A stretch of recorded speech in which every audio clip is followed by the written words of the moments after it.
नमस्कार, जय जोहर संगवारी हो। मैं दिलीप कुमार, आपन देखा था मोर मितान यूट्यूब चैनल।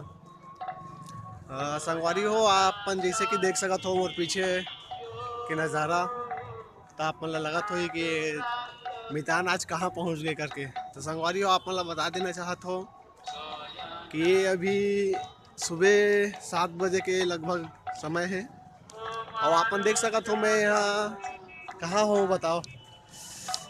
चलो चलो ठीक है, फिर तो नहीं बता सको मैं बता देता हूँ। मैं अभी इलाहाबाद यानी कि प्रयागराज के कुंभ स्थल में हूँ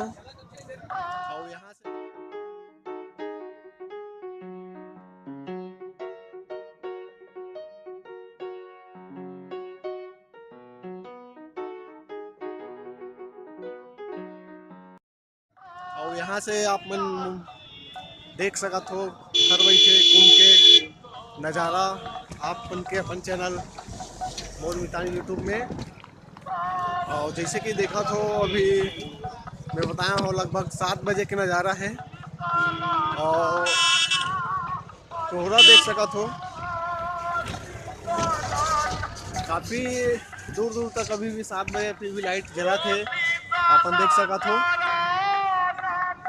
लाइट जले की वजह ये है कि यहाँ कोहरा बहुत है अभी, और ये प्रयागराज कुंभ 2019 के झलक देख सकत हो। काफ़ी बढ़िया नज़ारा है यहाँ के। जेती जाओ होती भजन कीर्तन चलत रहते और पूरा देश विदेश के साधु संत महात्मा मन यहाँ आए हैं। ये कुंभ लगभग वैसे 15 जनवरी से चालू होके 4 मार्च तक चली, और आप मन भी आ सकत हो और ये कुंभ में अपन दर्शन कर सकत हो। ये देख सकत हो हर सब साधु मन संत महात्मा मन के आस ये सब मंडप सजे हुए हैं। पूरा देश विदेश के सब साधु संत महात्मा ला आप मन यहाँ देख पाओ। बहुत बड़े जगह में एक हर निर्माण करे गए हैं, और जैसे कि देख सकते हो यहाँ पास गंदगी के नामों निशान नजर नहीं आवत है, काबर कि यहाँ साफ सफाई के मामला में बहुत जबरदस्त है। लगातार साफ सफाई होवत रहते। स्वच्छता ला ज़्यादा जोर दे के है।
तो संगवारी आशा करत हो और ये छोटे से वीडियो आपको अच्छा लगी सोही तो वीडियो ला लाइक जरूर करूँ, शेयर करे बर झन भूला हो और हमारे चैनल ला सब्सक्राइब करूँ। धन्यवाद। जय जोहार, जय छत्तीसगढ़।